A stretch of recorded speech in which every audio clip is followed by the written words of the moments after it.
Welcome to another edition of the It's Cavalier podcast. It's your boy Mack. Joining me today is my good old buddy, old pal, Tony Pesta of the Junkyard Pod. How you doing, man? I'm doing good, man. Thanks for reaching out. I'm excited to do this, talk some draft. It was a lot of fun catching up on all the prospects, but I am glad that it's finally over and I can lock in on one guy and get ready for the summer league. That's exactly where I'm at. And if anybody watched my live stream last night, I damn near had a meltdown after they passed on Duran Holmes. And then the Magic just shot on us by taking Tristan da Silva, adding to a massive lineup, another 6'8", 6'9" guy out there. It just, after taking a step back and breathing a little bit, I feel much better about this pick, Tony. But the draft in general, before we dive into the Jaylon Tyson of it all, I had a really fun time watching this. And right before we went live here, one of the things that you had said really resonated with me because I too did the same thing, and that was turning off the Twitter notifications from Woj and Shams, because we're all constantly hunting for those Woj bombs and want to know and being in the know when these transactions are going to occur. But it ruins the whole setup to me. It ruins the whole draft experience to have these picks ruined. So I turned the noties off. I did the live stream and I reacted with people, and I tried not to look at the chat too much because people are spoiling a little bit. But after we did our little Cavalier podcaster mock draft, it was really interesting to see where were picks like 3 through 30 were going to land, because after Sarr, after Risa Shea, it was really up in the air. So I would like to start today's pod off by just simply asking you one question, and that is, did you have fun with this draft? I definitely did, man. And yeah, like we were saying, it's so much more fun when you just mute the Woj and Shams bombs and you get to experience that suspense of each pick. It was a lot of fun. And I talk myself into draft prospects really easy. So anytime like the Spurs, I know they ended up trading the 8th pick, but like I was getting excited, and I'm excited to see what they can build around Wemby. I mean, even the top picks, I'm not too into Risa Shea as a prospect, but the idea of him being Atlanta, I get excited about seeing the new guys come into the NBA and what they could potentially offer. And so, yeah, I had a lot of fun watching it. Is there a pick in particular that like really blew you away? Because seeing, I think, who was it? It wasn't you. It was, I think it was Justin Rowan of the Chasedown who had Stephon Castle going 3 or 4 in the draft, if I'm not mistaken. And basically that's where he ended up going in that range. Is there anybody who just completely blew you away how high they went? Because for me, it was Zach Edey. Oh, yeah. Yeah, I was thinking I was going to go Ron Holland just because I took him 4th in our mock draft, and I knew that was a bit spicy. I didn't expect him to actually be a top 5 pick, but hey, the Pistons took a shot on him, and I actually really like him as a prospect, so I'm all for it. But yeah, Edey going that high, I don't know, man. I never like to pretend to be an NBA draft expert because I'm not, so I don't want to be that guy who just talks about Edey like I've watched him his whole career, but I just don't see him becoming anything more than like a drop big. And sure, that's good. It's a safe pick. But when you're picking in the NBA draft and you're picking a top 10 pick, I'd like to go for a little more upside than that. It's just a very boring, stale pick to me. Who knows? Maybe I'm way wrong. Maybe Edey becomes like a great, great defensive player. There's some more versatility there that I'm not seeing, but I personally wouldn't have done that. So that one shocked me. Yeah, that one was right up there with me, followed by Bub Carrington going 14th overall. And that's a guy, like, they were mocking him to Cleveland at pick 20 in a lot of these recent mocks. And you got to take them with a grain of salt, obviously, but it just goes to show in a draft with so much uncertainty, anything can happen, which and that's exactly what occurred. Connect falling all the way to where he went to the Lakers, right? Yeah. Yep. Yeah, I know they were happy to have him fall right in their lap. I mean, we were hoping that he might fall all the way to 20 at that point. So just the unpredictability of the draft is always so much fun to me. In that 15 to 20 range, like when we started to get there, I was getting a little antsy because Da Silva was still on the board come pick 15. Khalil Ware, somebody who I thought has the potential to become a floor stretching big out there. He went to Miami. You still had Jarrett McCain on the board. Kennett, as you already mentioned. Jacoby Walter was still there, and then a slew of other names. And so when we got around that 15 to 20 range, I was getting really, really antsy because you and I both know who we loved to go to Cavaliers at 20. And although that did not end up occurring, I'm okay. I'm at peace with the Jaylon Tyson pick. And with that being the case, after sitting back and reviewing some of his film, what is your first impression of him in Wine and Gold? Yeah, I mean, look, the Cavs, I know everyone wanted a wing. They wanted a true wing, at least. He measured at 6'5.5" without shoes. And so he doesn't necessarily fill that role. I do think it's important to just be realistic with what was available at 20. It's the 20th pick in the draft. Finding it, everyone wants a starting small forward. You probably weren't getting that here. So the Cavs went with someone who they probably think is the best guy available. And they needed some offensive versatility to their roster. They don't have many guys on the roster right now who can create advantages on their own. And Tyson is someone who can develop into a 3-level scorer. I love his ability to break down defenders in isolation. He played a lot with the ball in his hands last year. Tight handle, very shifty. I think he has NBA level athleticism with the ball. Now he's not a super crazy athlete, but I think he can, I think it'll translate to this league. He has a quick burst, quick first step, solid frame to take contact, really good body control, which is an aspect of athleticism that I think gets overlooked a lot of times. The footwork and that ability to get defenders off balance and then kind of barrel his way into the paint. I think that's something to watch for. I think if he develops correctly, he could generate free throw attempts pretty easily at some point. And mostly I feel confident his shot creating will translate to the NBA. His shooting mechanics are solid. He's a great free throw shooter. He was in the 76th percentile in dribble jumpers last year. And so putting all that together, it's just an exciting player to add to the Cavs. Do you buy, because like the first initial comps, and we all had a good laugh about this already. The first initial comps for Okoro, what the hell is that about? I'm glad that you mentioned that because we should have just addressed that at the top. I don't know who wrote that, who made that comparison, what the thought process was. It's just not to be rude or anything, but it's just lazy. I have no idea how you could have come up with that comparison. They play nothing alike. Sure, maybe they have similar frames, but other than that, they couldn't be more different as prospects. I mean, Okoro was a guy who came in completely defensive oriented. We're hoping that we can develop some of his offense. And it's almost the exact opposite with Tyson. He's an offensive player, someone with a strong natural feel for getting buckets. And we're kind of wondering, okay, can we polish him enough and turn him into a capable defender? There couldn't be a bigger difference between two prospects. That was one of the most wild. I need to see the justification for that comparison or where that came from.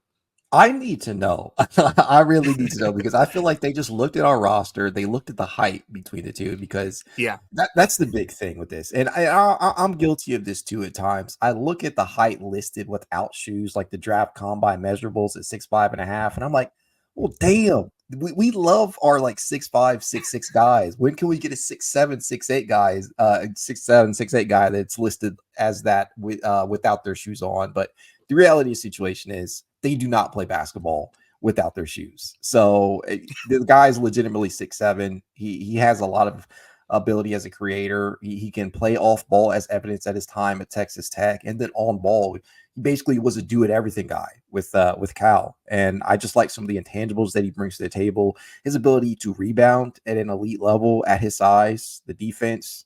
I see a lot of two-way ability for him, and to hear him speak. Apparently, one of his goals is to be an all-defensive teamer in his rookie season. So, lofty goals for him. But every time I think he wants to win a championship too. He said. I mean, so yeah, setting the bar high. I support it. Why? Yeah, exactly. I mean, you want a guy that has high aspirations, and for a team that is entering contendership or getting very close to it in the Cavaliers, why not? I mean, the guy thinks very highly of himself, and you want a player to exude confidence in this, especially for a franchise that has a lot of players that have confidence issues. So I'm going to really like the pick. I when I initially saw it, I was just I was so pissed off about not being able to get Holmes. But when I look at this now, and feel free to talk me off of this, but when I look at him, I see a potential Karis LeVert replacement And I think with LeVert's deal being in the final year, I think maybe you might want to move off of him. But that's just me. Where are you at in that? Where do you ultimately see Tyson, I guess is what I'm trying to ask. Yeah, well, as far as the Karis LeVert stuff goes, just to get into that briefly, look, if they run it back with LeVert, it's not the worst thing in the world. I wouldn't be upset, but I do think he's probably the most expendable player on the roster who also has trade value. So a lot of people would say like George Niang is the most expendable player, but what type of trade value does he have? Probably not much. Karis LeVert, I think you could legitimately get something in return for. So if they are going to make a move this summer, I gotta say, I kind of think they should really take a deep look at moving Karis. And if you do that, Tyson is a guy who can fill that role. But even if they do run it back with Karis, I know there's a lot of concerns about the redundancy of having a lot of guys who are 6'5". I know they have a lot on the roster, but they don't have many guys who can pass, dribble, and shoot. If you really look at it, and we're being honest, you have Garland and Mitchell, and then LeVert. And I don't think there's anyone else on the roster who can do all three of those things. Tyson would be your fourth if he develops into that. And if redundancy means you're adding more offensive versatility, then I'm not mad at it. You look at the way the Boston Celtics just built their team. Now they have way more wings, which is, it's hard to do. It's hard to get that many wings who can pass, dribble, and shoot. But if you can just add guys in general who can do those things, I think that's what the Cavs should be looking to do. And they will have other options to fill out that wing position in free agency and, via trade. To answer your question and what my expectations are for Tyson, I don't think anybody should be expecting him to play starter minutes. I wouldn't expect him to be a huge, key pivotal player this season. But I also don't think he's going to spend. I've seen some people say he's going to spend most of the year in the G League. I don't know if it'll be that case. I think he'll probably be anywhere from 8th to 10th in the rotation would be my guess. He's going to get spot minutes. If he's having a good stretch, maybe a good week or two, we'll see him get even more minutes like we saw with Craig Porter last year. And so I think he's going to be a back-end rotational guy who can help a lot in the regular season. When we get to the playoffs, that's where we will probably see him phase out of the rotation because it's just very difficult for a rookie to impact winning at the playoff level. But the last thing I'll say, I think it's okay if he doesn't come in right away and he's an immediate day one contributor. I know everyone seems to be holding those expectations to him because the Cavs are in win now mode. Even if it takes 2 or 3 years for him to become a legit rotational player, I think that's a win, especially with the 20th pick in the draft. So I think we need to adjust our expectations and not, because if he starts off slow, you're going to see it. People are going to start freaking out, losing their minds. It might take some time. He's the 20th pick in the draft, but I believe in him. I think he has plenty of skills that can be developed at the NBA level. How much of that do you think Kenny Atkinson will play a role in? Because I think under JB, this dude probably would not get any play time at all, just simply based upon previous history with Emoni Bates and Craig Porter Jr. at times. Do you subscribe to the belief that with Kenny at the helm now that we could potentially see Tyson a hell of a lot more than we probably would have under JB? I hope so. That's one of my main things with the Atkinson hiring that I was hoping to see. And I think I mentioned this on my pod where I just hope he has the guts to bench players when they deserve to be benched. One of the main criticisms we had of JB is that he was very stubborn with his rotations. Just seemed like certain guys, no matter how badly they played, they couldn't get on the floor. And other guys, you think of Cedi Osman, even when he was playing good, it felt like he couldn't stay on the floor. Mm-hmm. And JB just refused to adjust. I hope that Atkinson is not afraid to say, hey, Karis LeVert, you're stinking it up. We're playing Jaylon Tyson tonight. We're going to give him some minutes. We're going to give him some run. That's something that I would really love to see. And you hit on this before, and I retweeted this. Fear the Fro posted this great collection of stats here from when Tyson was at Texas Tech playing an off-ball role. He was in the 97th percentile in cutting efficiency, 90th for catch and shoot, 94th in transition, and the 88th percentile at the rim. Those are things that when you look at a team that just hired Kenny Atkinson, guy who values versatility, off-ball movement, motion offense, I think Tyson could slide in very nicely into that system.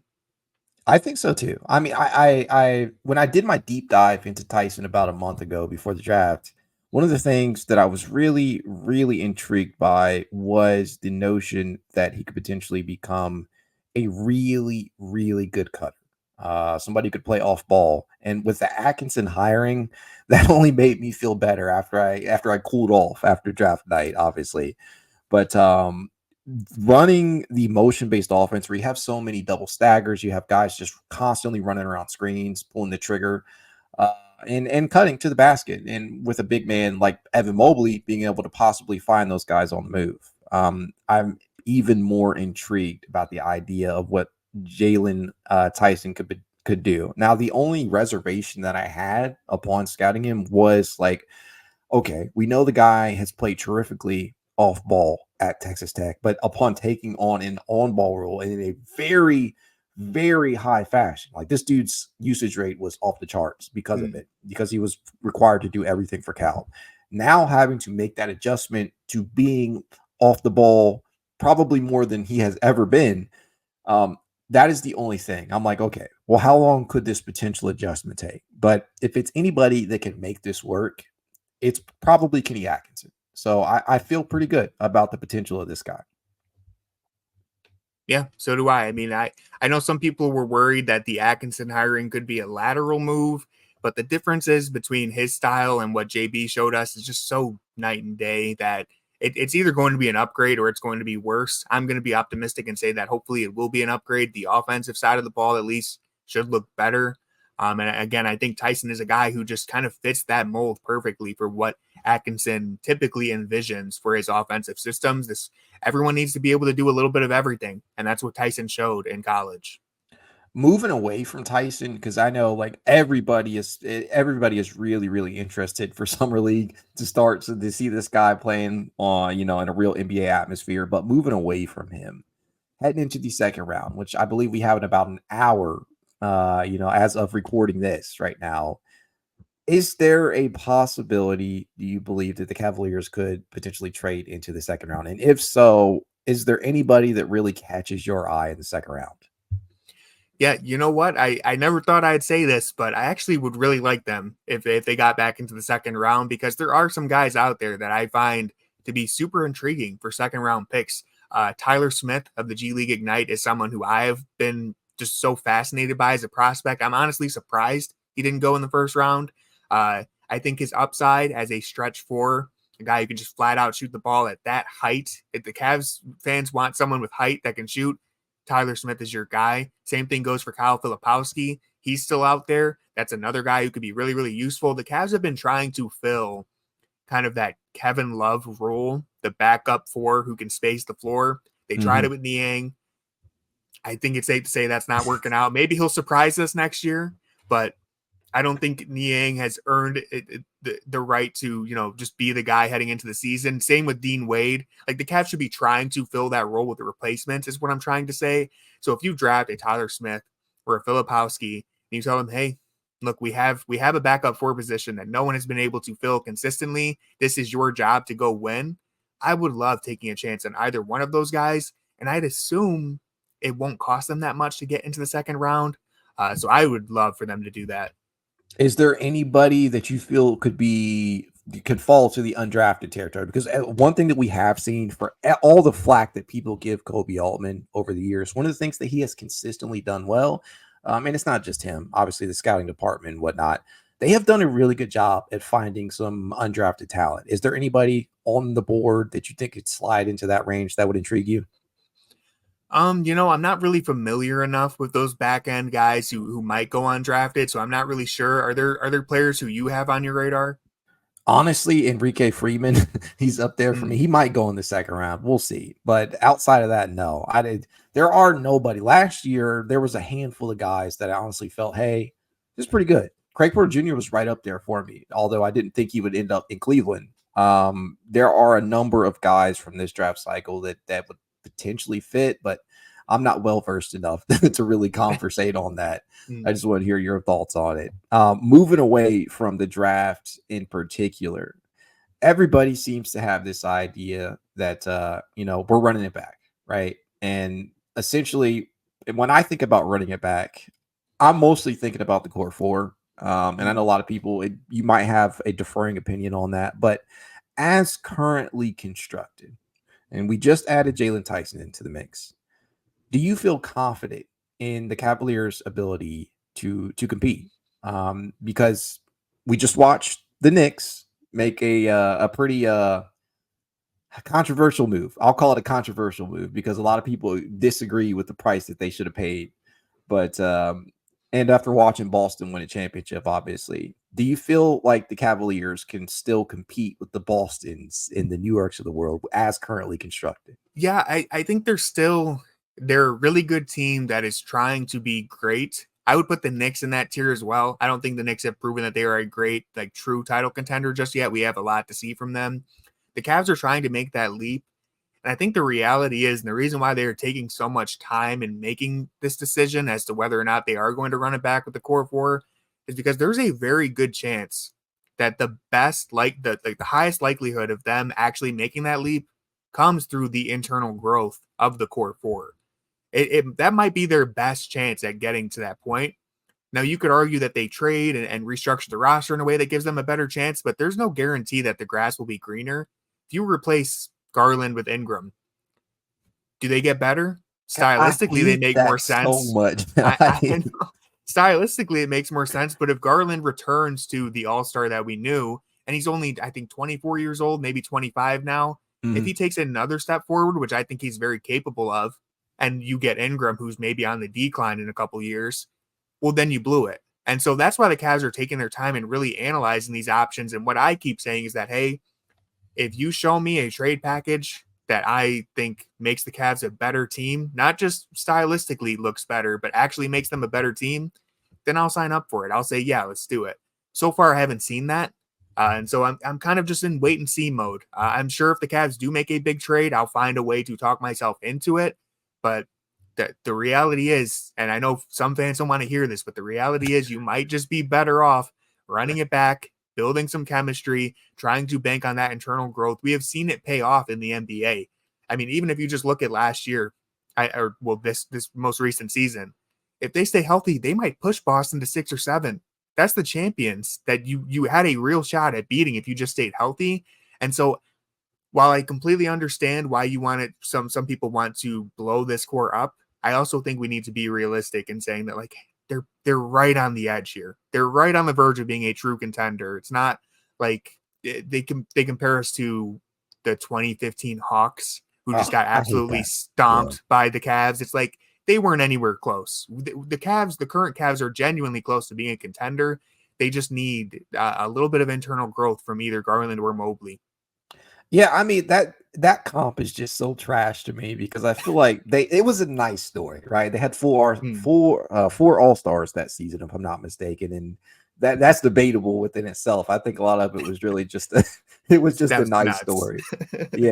And so the Cavaliers, to be, they fall in that territory of just almost there. But the problem for me, Tony, is that, like, we know what the problems are. We know what the big concerns are with this team from the outside looking in, but we just don't have the requisite firepower in terms of assets to actually pull off something that would be a needle mover, as people love to say. And so riding it out with the core four, seeing if internal development can run its course, and maybe adding a new coach with a new offensive philosophy and Kenny Atkinson maybe makes up for some of that until you can find that upgrade at the 3, or that true third big, or a front court mate that fits better with Evan Mobley in the future.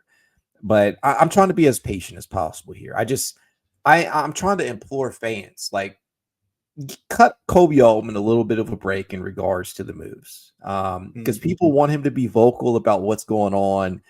A lot of these guys, they're not. When you see these moves being made, they happen at the drop. They just happen out of nowhere. Like the Bridges deal, that was happening in the background. Like, we don't know what he's cooking up. I'm trying to be patient. I know he's had his misses in regards to some of these draft selections and in free agency, or not making a move at back-to-back deadlines. But for what it's worth, it has taken time. But the man has fielded a pretty competent roster since this last rebuild occurred. Looking at the Isaac Okoro situation in particular, and Tyson, I mean, he potentially plays a role here too. But looking at this Isaac Okoro restricted free agency, does the addition of Tyson to you at all make you feel better about possibly losing Okoro in restricted free agency? It makes you feel a little more comfortable. I do think the fact that they took Tyson and the way that they're talking about him sounds like they plan on playing him at the guard. It doesn't sound like they're going to force him into the wing position. That makes it sound like they're potentially ready to move on from LeVert or Okoro. And so, again, kind of similar to what I said with the core, it's just kind of wait and see. If you lose Okoro for nothing, that kind of sucks. If it's a sign and trade, or if they manage to get something in return, then I'll have to wait and see what the package looks like. I think there's some interesting options out there. I know Brooklyn right now is potentially in fire sale mode, so that's a team that I would be looking at. But yeah, even if, again, like I said at the top, even if you do run it back with LeVert and Okoro, I still think Tyson could play a role. So I don't think it's as guaranteed that one of those two guys is gone, LeVert and Okoro. I know some fans seem to think that, well, we took Tyson, so that must mean LeVert and Okoro are out the door immediately. I think there's still value in having Tyson in this rotation, even with those guys here. I think that's fair. I'm trying to be objective in this regard, because a lot of people accuse me of being an Okoro fanboy. But Same here. Yeah, I know you're part of that whole fan club too on Okoro Island. But I'm hoping for the best in regard to him. If he's brought back, hopefully the new offensive philosophy that Kenny Atkinson is bringing down, a lot more ball movement, could utilize some of the skill sets that maybe haven't been tapped into in the JB Bickerstaff era. But you really can't help the perimeter shot, because the guy was given so much space in the Orlando and Boston series alone to make an impact. But I remain positive about the potential of his return. If he's gone, hopefully it's via sign and trade. And in reference to that, and one of the teams that you brought up was Brooklyn. The name that sticks out the most on that Brooklyn roster, you know what I'm about to say, is Cam Johnson. Does Cam Johnson interest you at all? And if so, what is a package that you feel might be able to get the job done? He interests me if it's a package that features LeVert or Okoro as the main piece. That's something I could talk myself into. I've seen the fan, trade ideas of Allen, whoever. There's no way. I'm sorry. There's just no way you're giving up a member of the core four for Cam Johnson. Somebody floated trading Darius Garland and trading Darius Garland for DFS and Cam Johnson, and I almost lost insane. It's insane. Listen, Cam Johnson is a good player. I think if you're trying to fill that backup four position, I think he basically steals that job day one. Because I think he's a very good player, but he's had so much opportunity here in Brooklyn, and he really hasn't been all that impressive. Now, to his credit, I will say I think he is a guy who, kind of like Tristan Thompson, in the sense where, like, if he's on a bad team, then it feels like you're not getting much out of him. But if you put him on a winning team and give him a role, then you see where his value is, if that makes sense. So I do think he would look better in Cleveland, but he's just not. Some fans have a huge inflated perception of him. He's a good player. If you want to trade Caris LeVert for him, I could get on board with that. But as far as, any of these big trading a member of the core for, I'm completely out on that. So at the right price, I would love Cam Johnson in Cleveland. That's kind of where I'm at. Prior to the draft, I was like, I was okay with the idea of potentially trading Caris and the 20th overall pick. Yeah. If that was something that Brooklyn would have accepted, I would have been okay with that, because we know Cam Johnson is a ready-made contributor, and the contract that he is on at $23.6 million for this upcoming season, it's not all that bad. In terms of how it plays out over the course of the next few seasons. And we know with him, like, the biggest caveat is always going to be health. But it really intrigued me. Now that the first round has passed, I'm like, well, I just don't think we have anything that they would be willing to accept, but you never know. Is there any other target out there that you feel could be possibly attainable for Cleveland without sacrificing a member of the core for it? DeAndre Hunter is a guy who I would be interested in. Bobby Portis. Those are probably the two guys at the top next to Cam Johnson. Dorian Finney-Smith is interesting. The big swings are the ones that concern me. The Paul George, the Brandon Ingram. I've seen people float out Andrew Wiggins. It just seems like you'd have to give up a lot to get those guys, and I don't think they're necessarily worth that. So I would look at the lower end of the spectrum with someone like DeAndre Hunter or Bobby Portis, who Portis might actually be pretty hard to get from Milwaukee. So I'm not sure if we have the package for that. That's the thing you have to keep in mind, guys. Like, other teams want these players too. The Cavs package might not be the best package out there. It's not like Kobe Altman is just declining to trade for these players. Sometimes other teams have better packages. So yeah. That's fair. That's fair. I think that is lost upon the general fan, Tony, obviously, is that, oh, if we don't get this guy, Kobe didn't try at all to get him, when that's not even close to the reality. Is that a lot of times these things are happening, behind the scenes, and Cleveland may not be able to beat the package that another team is able to do because we just don't have the fucking assets to beat them out. It was harkening back to I don't think it was last year.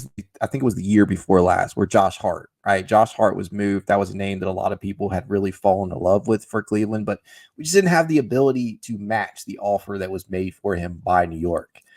And it happens every year. Cleveland is not the only team to suffer from this type of thing, but again, I'm trying to be patient. I'm trying to give Kobe the benefit of the doubt. I was pissed at him last night. I'm going to say it one last time for not taking Holmes, but I woke up this morning and I feel really, really good about the Tyson pick, and I'm hoping that we can sneak into the second round here. But time will tell, and if they don't end up doing that, I guess the next step is figuring out or getting some clarity with the whole Donovan Mitchell contract extension. One thing that I wanted to ask you about before we get out of here is, it was reported the other day that Donovan could potentially sign a 3-year deal instead of a 4-year deal. Do you what do you think the idea is behind that? I don't know. That would concern me a little bit, just because I would like the clarity of just having him on that 4 to 5 year extension. But yeah, I mean, we're gonna have to wait and see. I'm ready to take a victory lap on the Donovan Mitchell extension. I just need it to happen already so I can rest assured. And then there's still going to be that, I would say for a month or two, I'm still going to be holding my breath because it's a trend in the NBA to sign that extension and then demand a trade. I don't expect Mitchell to do that. It doesn't sound like, the rumors have really died out over the last few months. It sounded like it was the worst kept secret in the NBA that Donovan Mitchell's out of here, first chance. And now that has really died down. It sounds like most teams and executives believe that Mitchell is going to be in Cleveland. And to that point, I want to hit on this too, because we were talking about, having patience and the Bridges trade. Like, the Knicks gave up 5 first-round picks for Bridges. I know some fans were upset that the Cavs have been inactive. Like, guys, it's been less than 2 years since we traded the whole farm for Donovan Mitchell. That was our big swing. Yep. That was the big swing. New York just took theirs. They developed, Jalen Brunson. They have Julius Randle, Mitchell Robinson. They brought in Josh Hart. Like, they just took their big swing. Imagine 2 years from now, if the Knicks are still, second round exit, maybe they make it to the conference finals, their fan base is going to be freaking out too, the same way that the Cavs fans are freaking out 2 years later from the Donovan Mitchell trade. So it's important to keep things in perspective, be patient. The Cavs just made their big swing 2 years ago. This is the second offseason where they have a chance to adjust and retool, restructure the roster. We'll see how drastic they choose to be, but patience is important. Always important. When I saw that report, I was just like, and it's a rumor still. You have to take everything with a grain of salt, right? But when I saw it, it immediately reminded me. It brought back memories of the LeBron 1-and-1 contracts, where he kept that leverage, where he just kept the Cavaliers on their toes. So I think that was the idea behind it. Maybe a 2-and-1 where he can opt out in that third season, which from a financial aspect, you can see the benefit of doing that. But you can also see him trying to take the direction of his career into his own hands, which from a player perspective makes a hell of a lot of sense. That being said, Tony, man, thanks again for hopping on such short notice. Got anything you want to plug? Check out the Junkyard Pod on YouTube channel, Tony Pesta. I will be having something up on the second round today. By the way, I don't like that they split it into 2 days. I think it's kind of annoying. Just do it all in one day. But I plan on recording something later today and either uploading tomorrow or maybe right after. So yeah, check me out. Thanks again for having me, Mack. It's always fun getting to record together. So thank you. Hey, appreciate you hopping on again. If you guys would like to reach out, you know how you can. It's Cavalier_pod on Twitter, TikTok, Instagram, YouTube, and more. If you'd like to be added to the It's Cavalier Discord chat, you know what to do. Leave a rating, leave a review, send a screenshot of said review to itscavalier53@gmail.com. Now, I typically start off the episode by saying this just to get it ingrained in your minds. But if you'd like to support the podcast in a small but helpful and meaningful way, consider becoming a member over on Patreon. You could do so for as little as $1 a month. That is less than you spend on coffee. So go out and do that. You never know how much you're helping out your favorite content creators. That said, go Cavs. Have a good one.